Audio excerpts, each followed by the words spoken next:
Good afternoon, everyone. This is Beth Bronder with ACCE. I am the Vice President of Development and Partnerships here, and I want to welcome all of you. Thank you for your time today. We are going to be enjoying a webinar put on by not only some experts, but one of our terrific partners, the folks at Acrosoft. It is a webinar about two important topics and something that we had done at the summit that got such a favorable response that we decided to do it again and do it at a little bit deeper level. Today's session is called Embracing New Revenue Models and Mergers in 2021. So we know that these are hot topics for everyone, and we know that today is going to be full of good information. Before I introduce our presenters, I want to just do a couple general housekeeping. Most of you are on mute. If you're not on mute, you're probably a presenter. We ask you to stay on mute throughout the session. We're going to be recording this session, so anybody who is going to want to share this, going to want to review it again, we will not only be posting it on our website within the next few days, but we will also send it out to you in a follow-up email. So no fear, you will definitely be able to get a copy of this. Questions today. We are expecting lots of Q&A. We want this to be very interactive. We're going to ask you to start posting your questions in the chat box as soon as it comes to mind. So please do not hesitate. If we don't get to your question today, our friends at Acrosoft will certainly follow up with you and make sure that you get an answer, if not during the session, within short order. Joe Hager, one of my friends at Acrosoft, will be manning the questions today. So I have a feeling we will be very well taken care of in that regard. Today, we're going to start out with a couple poll questions to make this interactive. This is a topic, or these are two topics that everybody might be in a different place. So we would like our presenters to get a sense of where you are as an audience with some of the topics that we're going to cover. And so I'm going to go ahead and launch poll question number 1, which will set the stage for our first half. And that question is, which revenue model is most in need of changing? And so if you could take a few seconds and answer that question, we would appreciate it. While we're doing that, I'm going to go ahead and talk a little bit about our presenters. Specifically on this first question, on the revenue question, we're going to be hearing from Chris Kellogg. He's the Chief Revenue Officer at the Charlotte Regional Business Alliance. And after working for 13 years in the telecom industry and 10 years in commercial real estate, he's now in the chamber world. And while he is quite the serial entrepreneur, he is also a revenue expert. So we feel certain that he's going to be able to share some best practices around that topic. Now, I think we've had just quite a few people answer that. So we gave it about a minute or so. I'm going to end that poll and go to the second poll.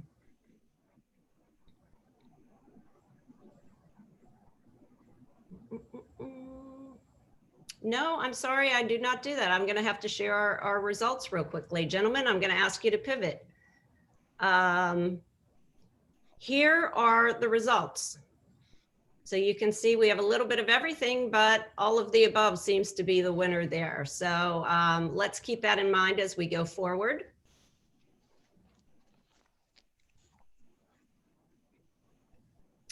And let's see if we can do poll number 2. This one is on mergers. What is holding you back from looking at a merger? So we'll go ahead and launch that poll, ask you to take a minute or so and give us some information.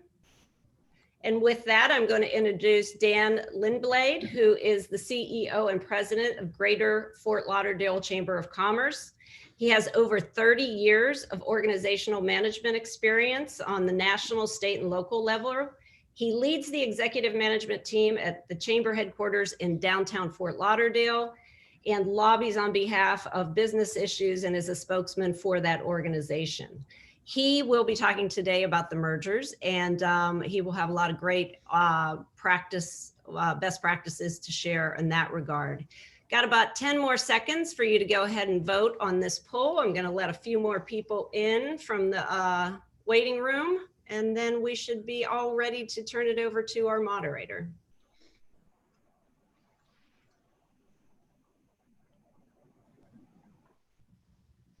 Okay, that's the 1 minute mark. We'll end the poll. We'll share the results. We can see there that the two strong answers, never considered it. So that'll be a good place to start today. And then also board agreement, which of course is quite challenging. So with that, I think we have some good information for these gentlemen to take away to be able to have a productive conversation. And now it is my pleasure to introduce to you gentlemen who will be moderating today. My friend, my partner, Jeff Klein, from the CEO at Acrosoft. As many of you may know, he has been a long time supporter of ACCE, as well as the chamber industry, and he is our exclusive partner on website development, and very excited that ACCE is going to be relaunching their website in the new year. So we thank Jeff and his team for all of their expertise and thank them for being the support and the partner that they have been. Jeff, why don't you take it away and get us started diving into these two very important topics today. Thank you, Beth, and a heartfelt hello to all of my friends out there. As many of you know, Acrosoft has the opportunity to work with many chambers of commerce across the country, and we're hearing consistently that their business model is changing. One factor that is contributing to this changing business model is that the internet can provide key offerings that chambers historically offered, such as professional networking through social media sites like LinkedIn, and they can also provide on-site events through applications such as Meetup. COVID-19 has further complicated this changing business model with the requirements to work from home, which doesn't help our live events, and safe distancing. History has shown us that several other industries have had similar problems, such as the newspaper and taxi businesses, and they failed to adjust their business model, and it proved to be a fatal strategy. As we all know, doing nothing is a strategy, regardless if the choice is deliberate or not. The intent of today's presentation is to take a deep dive into the changing revenue channels, look at different tactics to address these changes, and to explore strategies such as mergers and acquisitions to get in front of this issue and to convert this changing business model to a business opportunity. On that note, I'd like to turn it over to Chris Kellogg, who is an absolute subject matter expert on chamber revenue channels, and he's going to now share his perspective. Chris? Jeff, thank you. I'm not sure anybody's an expert this year, but I'm glad to be with you, with Joe and Beth. Thank you for allowing me to be a part of this, and also great to be with Dan this afternoon and all of you. Based on the poll we saw, I guess everybody's model is pretty screwed up and we need to jump right in. I know it's been a challenging year. Just as a little bit on me, and Beth hit it, but I've spent half my life running telecom markets for corporate, the other half in a real estate business, commercial construction and development, and sold that business about 5 years ago.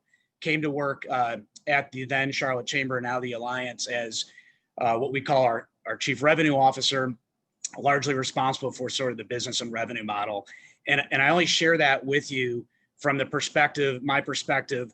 I'm sort of a nonprofit outsider. I wouldn't call myself a career nonprofit person. I really see this through the eyes of the investor because I was one. And I think when we're talking about relevance and who our audience is and how we might make changes this year and next year to our model, it's critically important that we always look to make any changes around what our investors and what our audience are looking for. So that's what I try to do as we go into topics like this. So that said, look, this year has been brutal. I know all of you are making changes. It's difficult to try to get a hold of your clients, to spend time with your investors. You're trying to manage implementation of new technologies and master that. You're unfortunately having to make staffing cuts and decisions there. I would suggest that COVID-19 was not so much the primary cause of all these reactions, but I see it more as an accelerator. And when I say accelerator, I mean that it has largely in our business magnified many of the flaws that we already had in our business plan.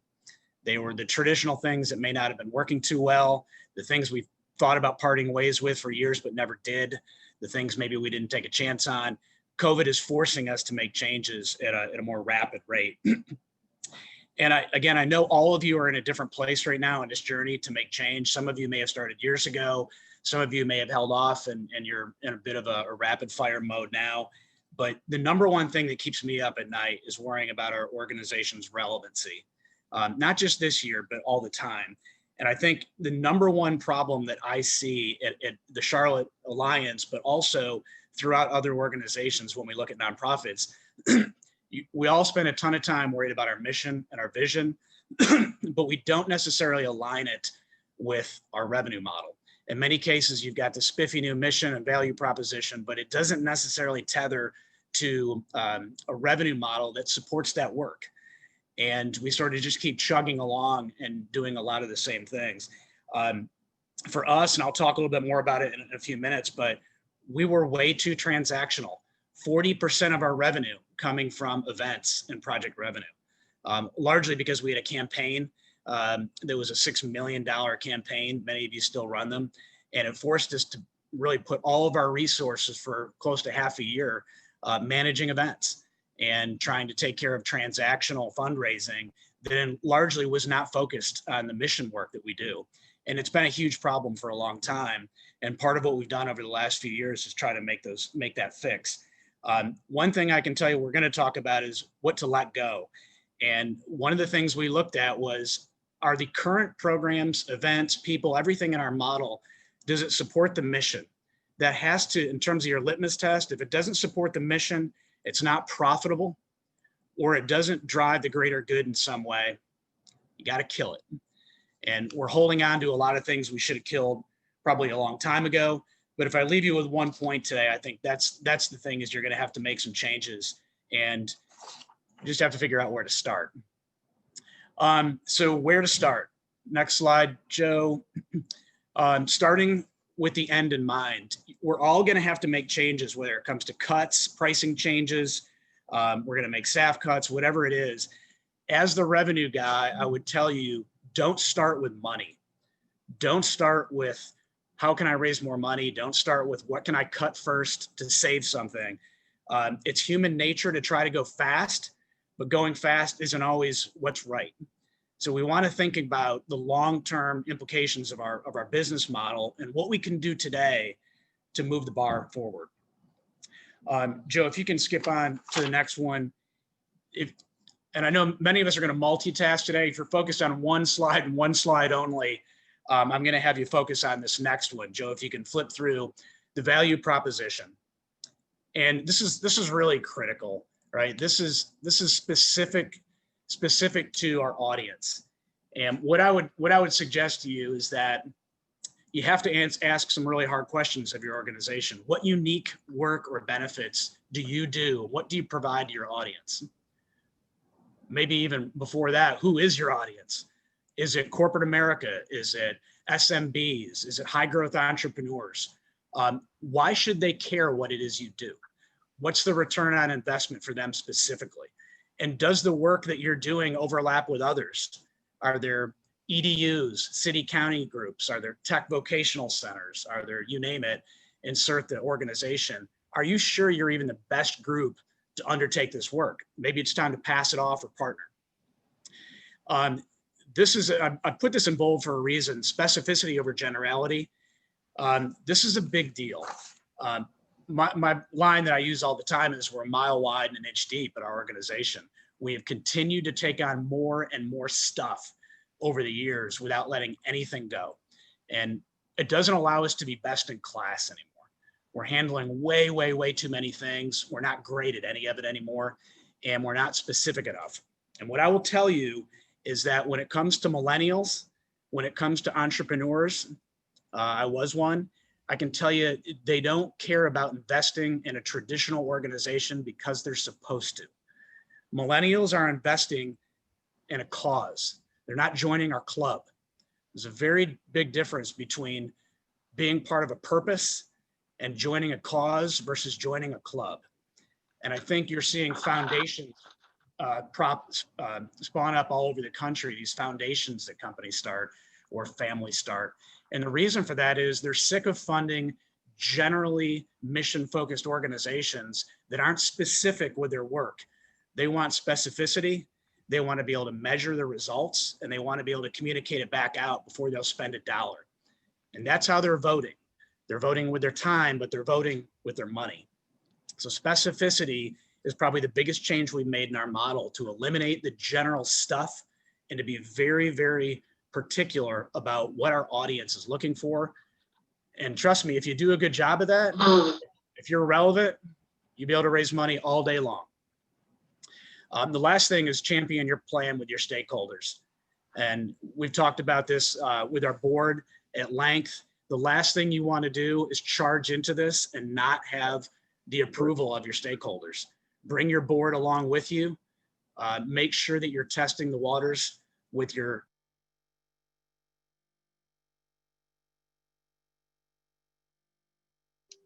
You're on mute, Chris. Sorry, guys, somehow it auto muted.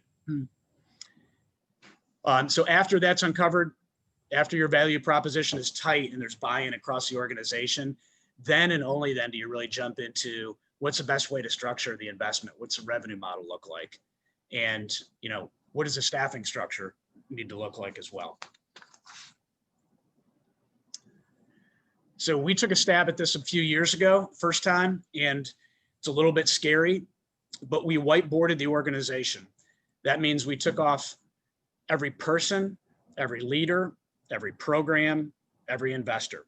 We wiped the slate clean. And I think we typically do the opposite, right? We just figure out how can we use the staff and the resources we've got to just do a little more to tweak it. I'm suggesting once you've got your value proposition and your audience refined, you ditch everything. And that means taking your own name off. You have to start from the bottom and whiteboard the whole thing. It's disruptive, but it's important. For us, we did it again 3 years ago. We took everything off the plate and we said, you know, if we're going to do these 3 things and we're going to do them better than anybody else, what's that cost? Are we a $2 million organization? Are we a $20 million organization? Do we have 4 people? Do we have 40 people? But we started with the end in mind.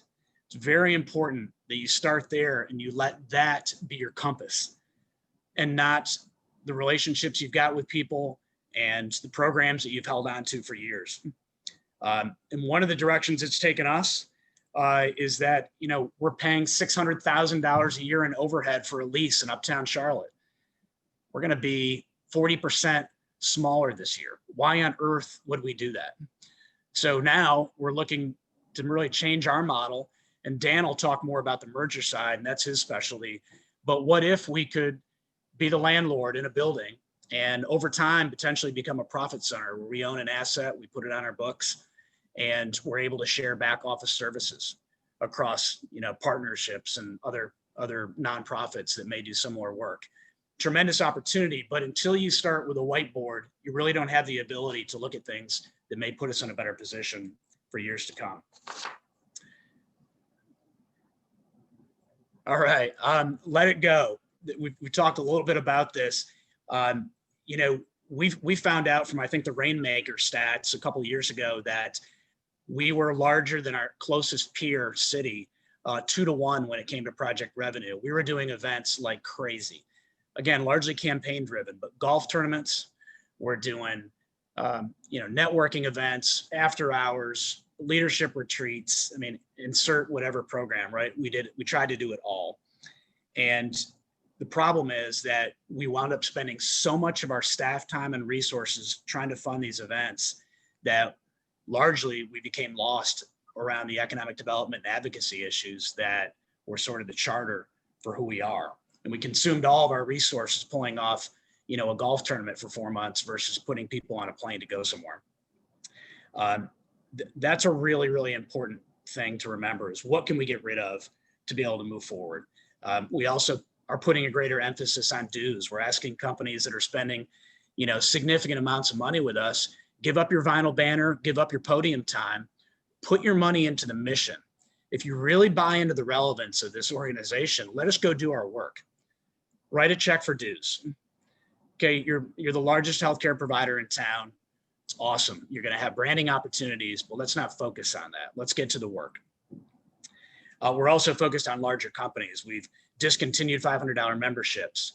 We've gotten rid of a lot of the small stuff that, quite frankly, was taking all of our staff time, and trying to get in front of the folks that are most impacted by the work that we do and are most likely to write a check because they're the right profile. For many of you, it could be totally different. It may be building your non-dues revenue. It could be affinity programs. It may be PAC money. It could be advocacy dollars. There's 100 different ways to skin the cat, but what I would suggest is you have to start with the process, and you've got to define a pathway to your revenue based on that value proposition that you offer. Very good. Just a couple more slides. And again, I can geek out over this stuff forever. I'm a revenue nerd, but there's a couple of slides that we've used. We're not going to be a $10 million organization next year. We're going to be 8.5. We've increased the percentage of our dues from 40 to 60% by going back and asking companies to stop sponsoring and to start fulfilling the mission. Our sponsorship revenue is going from 40% to 15%. That's an entirely different organization for us. We're going to go out and raise multi-year campaign around 3 advocacy issues, which I'm glad to share these examples with people offline. That's going to be 10, 15% of our money. And we started a foundation, and it did $250,000 this year. We hope we can double it or more next year. And that foundation supports the work of our C6. So there's some alignment in our revenue model. And again, just one more slide. You won't even be able to read half of this, but what I want you to understand, for us anyway, is that we determined our 4 channels of revenue that were going to support that work. And then we got very granular. We went into the plan to support it, the KPIs, we got into the action steps, who's going to be the stakeholder, who's going to champion it. And we're going to do a lot of work, but we're only going to do it in those 3 or 4 categories that support the mission. Thank you. Jeff, you can go on to the last one. Thank you. I'm sorry, Joe. So re-examining our audience. Many of you, again, may have been down this road and already established what your value proposition is. I'd suggest that it's time to reevaluate it if you haven't, and let the value proposition lead your process towards revenue. And then whiteboard it. Be audacious, be bold. It's a little scary. Take everything off the board, start from scratch, and build it back. You'll be surprised. The things that you're doing well now will most likely have a place in a new organization, but you shouldn't start there. And then review all the revenue tools at your disposal. I mentioned a few of them a few seconds ago, but these are some of the tools, obviously, that you're looking at. Figure out which ones have less of a time suck on your staff and resources, and those that further the mission in the best possible way. And then consider a new structure or direction that may be vastly different, but make sure you're getting the buy-in from your board. Engage them early, engage them often. Make sure that when you go to a board meeting, you've got people that are in there that champion your cause, and ultimately ask them to raise some money for you. These are the 20 companies that support 50 to 80% of your revenue probably. When you relocate somebody or a new organization comes into town, that peer-to-peer ask from your board member to another investor or potential investor, they have more social capital than we do sitting in our chairs. So I would ask you to make sure they're engaged and they're willing to prove it by making asks. Again, I could geek out forever, and I know we'll talk more in Jeff and when we get to the session, but I'm going to turn it over to you and to Dan. Excited to hear more about the merger piece. Thank you very much, Chris, and that was very informative. As Beth has already told you, our next speaker is a longtime friend and truly a domain expert as it pertains to mergers and acquisitions. He's been doing this mergers and acquisitions for the last 30 years. He did it in the realtor associations first, and then he brought this skill set into the chamber world. So with that, and without further ado, Dan, I'd love to turn it over to you and share your expertise on mergers and acquisitions. Well, thanks, Jeff, and good afternoon, everybody. I hope you and your families are all safe during these unprecedented times that we're experiencing right now. I greet you from South Florida. Behind me on my screen, you see our barrier island in Fort Lauderdale, where we're not yet to 70 degrees down here. So we have quite a cold snap going on, and iguanas falling from the trees from hypothermia. But I'm really thrilled to talk to you about this topic because there's so much to cover in such a short period of time. But I was interested in the polling information that came through that 33% of the attendees here today have never even considered a merger or acquisition. M&A activity has been going on in organizational management for as long as I've been in it, and way before my time. And so I would hope that some of you would at least put it on your plate to have the discussion in the upcoming year with your leadership team and talk about it in kind of abstract ways if you can. Because that's how it all starts. It all starts with a conversation. Could be with your management team, it could be with your volunteers, could be with another chamber executive. That's how it happened for me once with the Miami Chamber, the two largest chambers in the southeast quadrant of the 12th largest economy in the United States. The chamber executive from Miami, Barry Johnson, was getting ready to retire. And I said to Barry, I said, well, what if we put our chambers together? We'd be one of the largest in the country. And that's how it started. And so we started blocking it out. We talked to our leadership teams. They agreed that there was some commonality here, that we could save money, and then we could turn that money that we're saving around to programs, products, and services for job creation and sustaining new jobs. And so that's how we put that together. The problem was, and you're going to hear some mistakes that I've made over these types of mergers and acquisitions that we put together. Problem was, my board didn't know about it. My leadership team, which is my executive committee in our structure, they were all on board. We signed a memorandum of understanding with the Miami leadership team. And when we brought that memorandum to the board, they were offended. And they were so angry with us, I almost lost my job over it. So the message on this mistake was, you must have board buy-in. At least in my experience, if they don't agree to give you a clearance to go out and talk, you shouldn't be doing it, because it'll come around, you could lose your job over it. That merger never went together. What we ended up doing, just to close the loop on that part of it, is that we put together a overlay organization with the Tri-County area. It's about 6.5 million people in the region. And that organization is now in structure, and we manage it, but it didn't take the board to approve a merger or an acquisition. It was just an organic creation of an organization. Another one that you might not think of. So everyone thinks merger has to be chamber. Well, that's not necessarily the case. It could be another organization that you want to acquire. So two organizations that I'll talk about briefly. One was a legislative organization. I'm in Broward County, South Florida, and you probably heard of it. That's where Fort Lauderdale is. We're the county seat. But there was an organization called Broward Days, which is a legislative organization, a think tank that goes to Tallahassee and works on legislative issues for the community. So we put together some talking points. They approached us. They've been having difficulty financially and staffing wise and programmatically. They weren't really good at putting programs together and executing flawlessly. So they approached us and I said, sure, I think we could put something together. So we put it together. We had it all ready to go. Our board signed off on it. Their board signed off on it. And we got down to the final breakfast. I walked into the breakfast and they threw a curveball at me.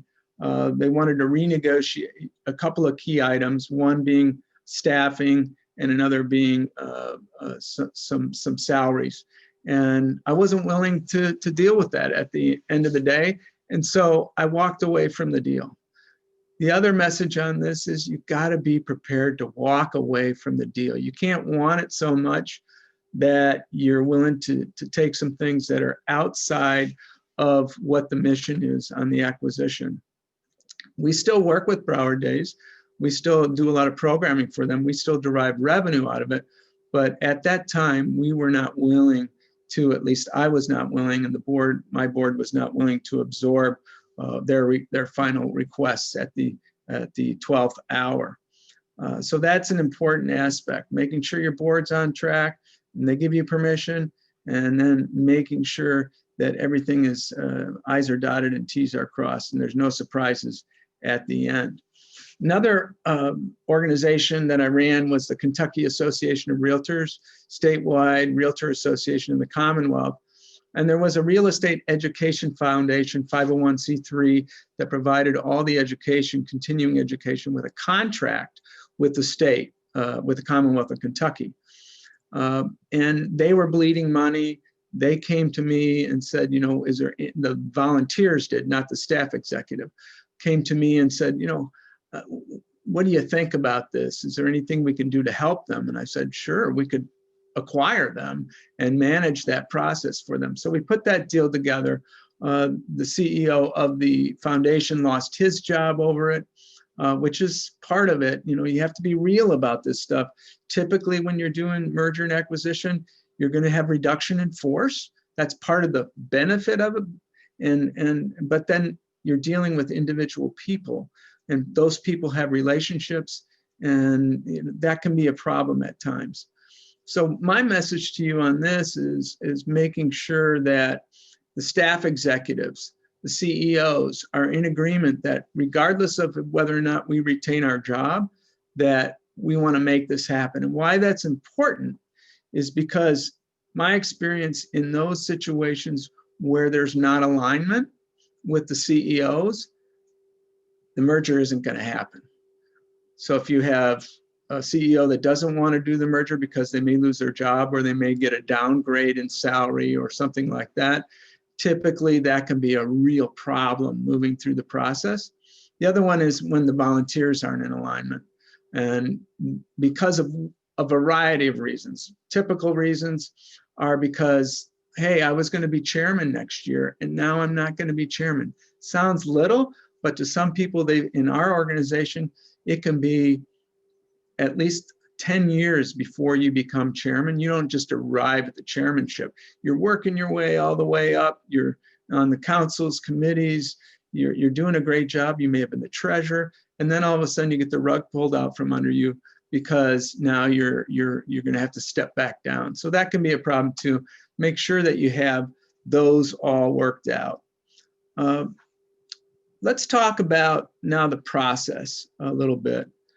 I'm not a huge process guy, but process in mergers and acquisition is absolutely the recipe. So you got to make sure that you have your recipe all set up once you get in. I would recommend to you that you have confidentiality agreements signed because you never know that these are going to work out. Non-disclosure agreements. I have several examples of those that I can share with you. I know ACCE does a great job in its library of producing these types of agreements. You have to make sure that you're obviously having your legal counsel review all this.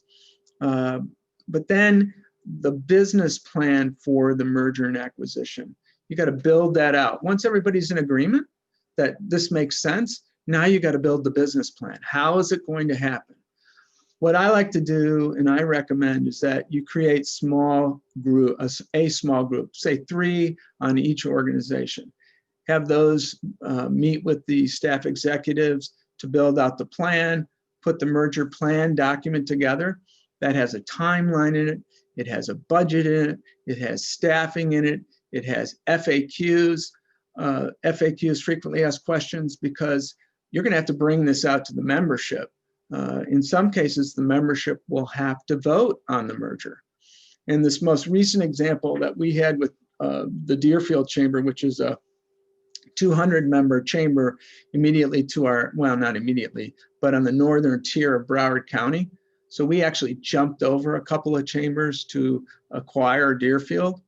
And in that specific example, we had to put together all of the documentation and share all of that documentation with them so that they could see exactly what our strategic plan was, what our budget and financial statements were, what our 990s are, all the documents that a regular business would look at, right, to either purchase or acquire or merge.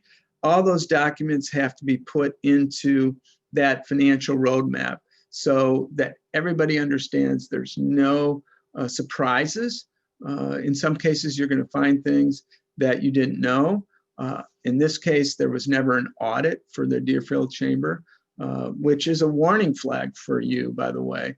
If it's an organization that has never had a financial audit, or has never had someone really going into the books outside of those cooks who are in the kitchen, you need to make sure that you check that out.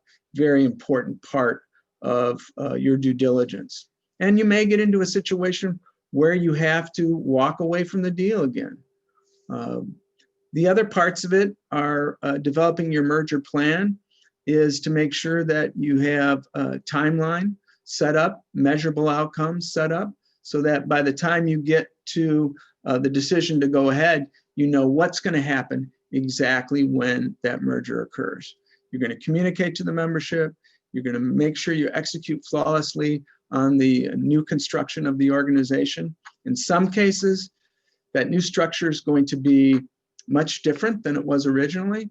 In this most recent case that we had with Deerfield, they became a council within our organization. So what was their board of directors is now a board of governors.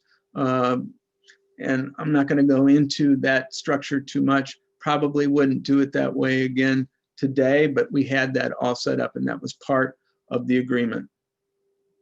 Deliverables as far as communications to the members, elected officials.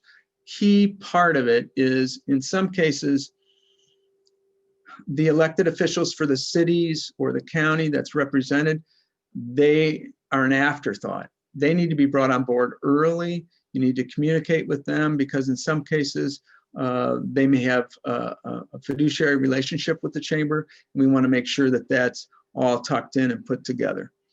The last thing I would say about just the development of the merger plan is that you have to have a clear identification of the culture of the new organization. And that needs to be front and center with everybody so that they know what they're buying into. In this case, Deerfield, they bought into our culture because of our regionalism structure.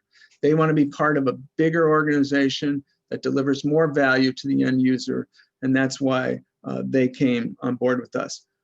So I said I jumped over a couple of chambers. One chamber in particular was Pompano Beach, Margate, and Lighthouse Point.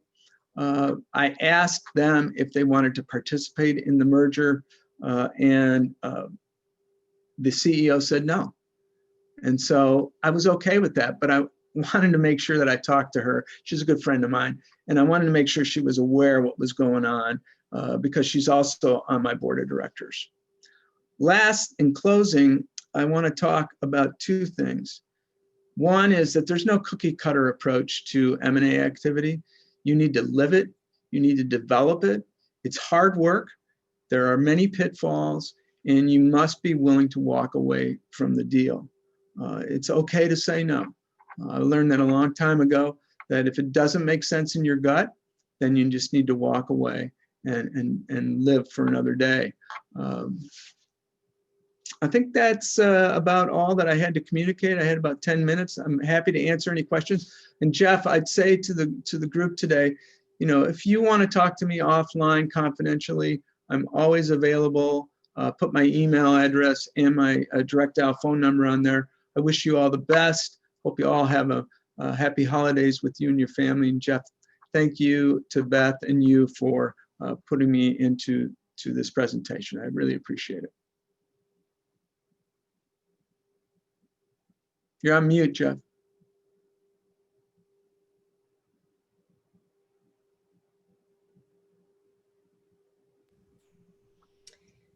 Jeff, do you want to sort of set up the Q&A there? Yes, I do. Beth going to be managing them as they come in. One question that I had, I'm going to kick it off for Chris, because I am the revenue person at ACCE. So I have a really basic question for you. You talked about all the events that were being done, and you talked about having to get some control over those. Tell me a little bit about how you evaluated them, what kind of profitability you were looking for from your events, and then also talk about that profitability in the virtual event space now and where the opportunity might be. You're on mute. Sorry about that. It's a short conversation on the probability on virtual programming. It seems like it's nearly impossible with Zoom fatigue to raise $1 off it. I'll tell you, our traditional way that we tried to eliminate events or at least reconcile those, we did something called playing cards. We literally put a deck of cards, 3x5 cards together with every single program that we had. And I think once it got over 300 and you couldn't hold it in your hand, that was a problem. And we would go around the table with each of the senior team and no one would give up a card. I mean, we had a discard pile with nothing in it at the end of the hour, right? So when we reevaluated, there was a couple good questions I was reading in a chat room about, what's the end state? Starting with the end in mind, we said there's no cards. Like your cards are in the either the discard pile. You can only add them back if it meets a particular mission objective, if it's got a particular margin objective. And for us, we don't start with money. So while our margins around events are typically 50% and better, there's no better margin than dues. So we look at it as only adding those things which specifically support the mission. And of course, in some cases, you have to do some networking and leadership events because that's your audience. Thank you. We built it back one at a time. Thank you. And I'd like to, Beth, we're at the stopping point. Can we go 5 extra minutes? We absolutely can. We budgeted up to an hour, and I just would tell our participants today to stay as you can, leave when you need to.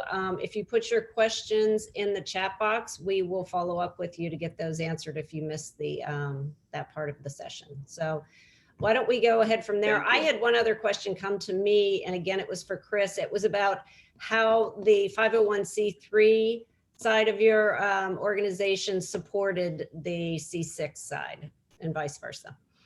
Yeah.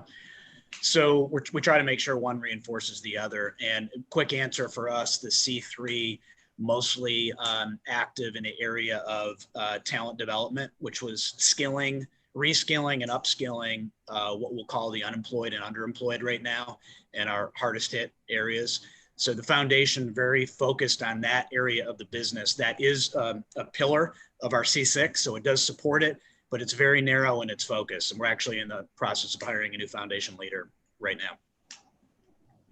Very good. And I'd like to go to some rapid fire. We have so many great questions here. The next one is for Dan, and this is to apply your real world experience. You recently did a merger, I believe, with Deerfield Chamber. And the question is, how do you decide on who runs what employees get cut with the merger? And just give us a quick 1-minute overview of that merger and how you're addressing it. Yeah, so whether it's that one or any of the consolidations that we've been through, it's all objective. Once the leadership decides who's going to be the CEO, in this case, it was me, then we do an evaluation. It was a small chamber, so only one employee with Deerfield, but let me take a little better example of a large organization of 40 employees merging into a 42 employee organization. Duplication, each staff person, each CFO was evaluated, and I had to make a decision which one to take.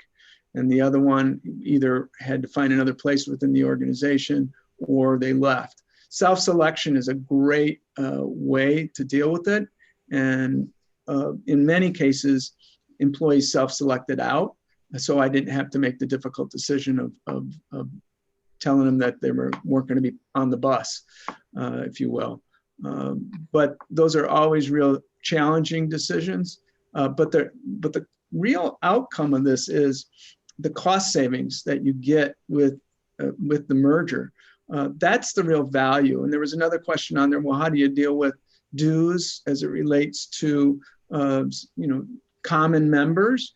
Well, if you have two $50,000 members of an organization, obviously they're going to get a benefit because they're not going to spend $100,000 now. They're going to save 50 grand. That's one of the reasons why you consolidate, is to benefit, the main reason, to benefit the member. So that was a good outcome for that. Wonderful.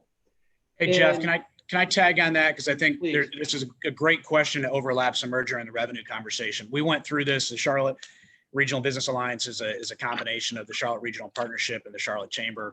And all the issues of overlap, egos, boards, leadership, cost structure, all those things, right? Winds up being a merger of expediency, not one of heavy audit.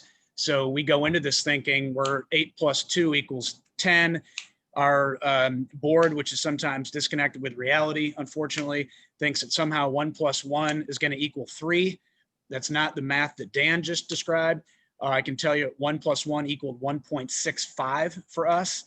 And you really better go out and talk to your investors. Most of them will love writing one check, but it's going to be a smaller one.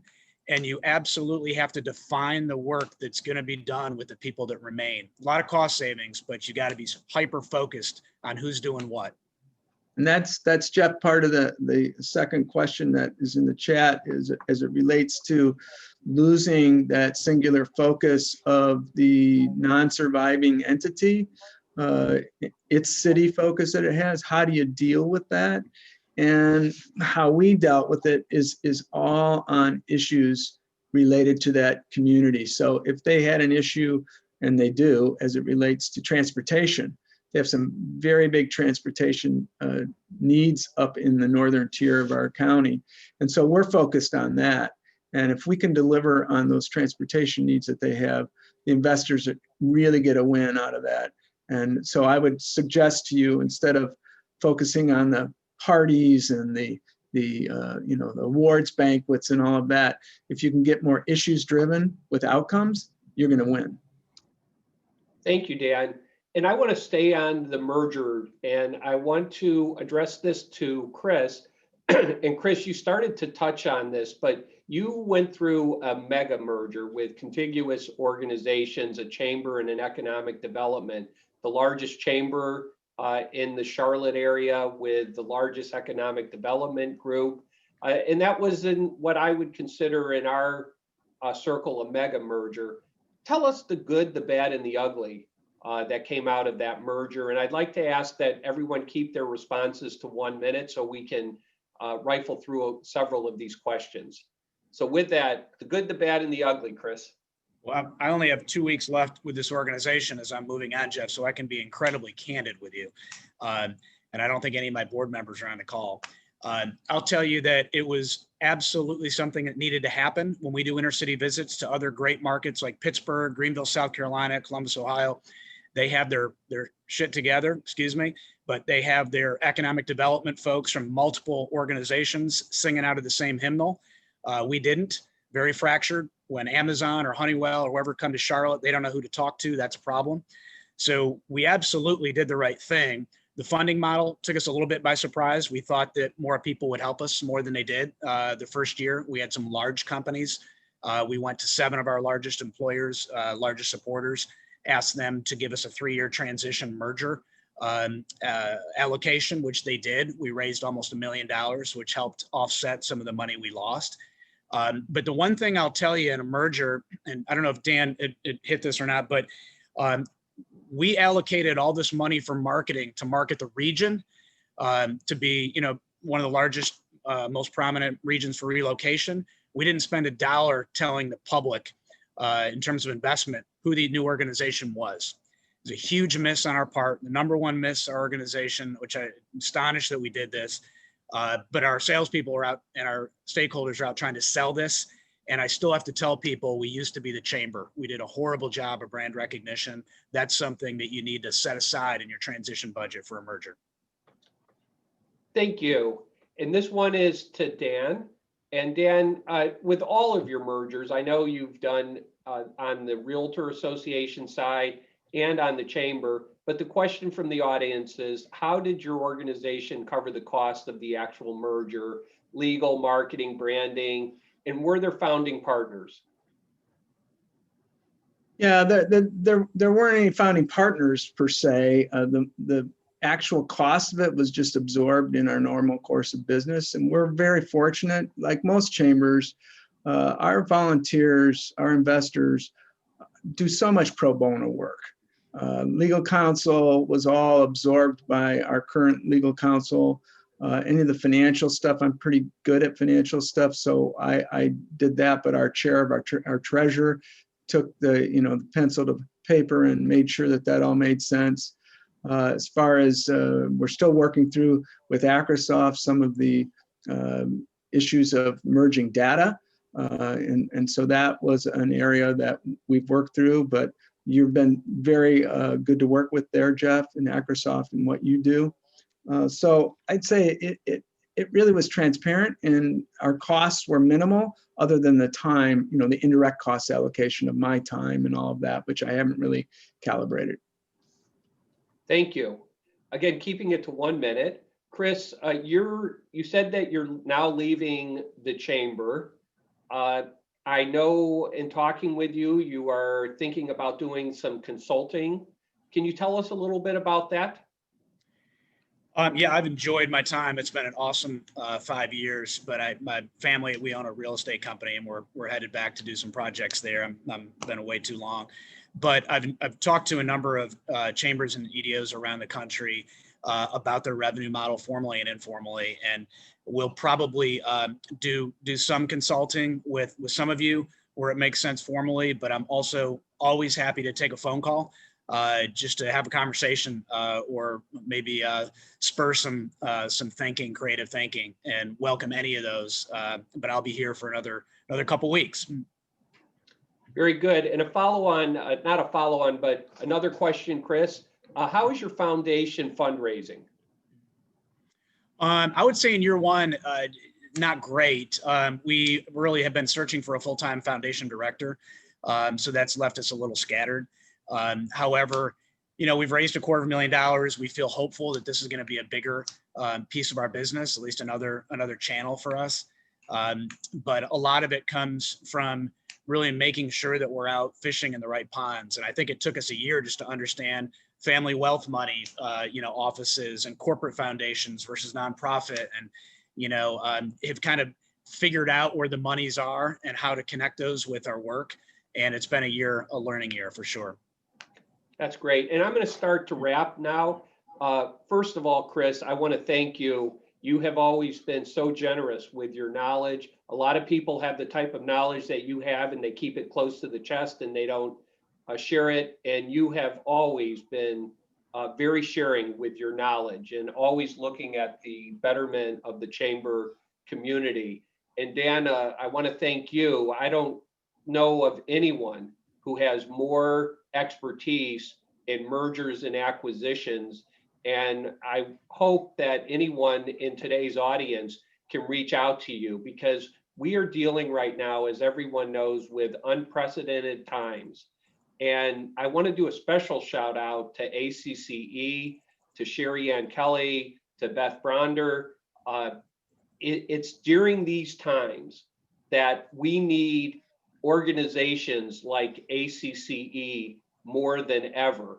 and we're truly better together. And it's just too hard to live in a vacuum and to try to figure out things like this changing mergers. I'm sorry, dealing with mergers and acquisitions, trying to deal with this changing revenue model, and then to have domain experts and the way in which ACC brings these best-in-class thinkers together. Just a special thank you, Beth, for pulling this together. A special thank you for ACCE. The chamber industry at large is truly better because of the organization. With that, Beth, if you would please close us up. Absolutely. Thank you so much for those kind words. Thank you, Dan, Chris, Jeff. Thanks for bringing this together and elevating these important topics. I just want to say a couple things to everyone that joined us. Thank you for your time. We know there's a lot of virtual events out there, a lot of things pulling at you. So we always appreciate the time that you spend with us and our partners. If your questions weren't answered, I'm going to go ahead and download those and get them to the gentleman, so you'll get follow-up. I also will follow up with a copy of the recording as well as this presentation. So rest assured you'll have some takeaways.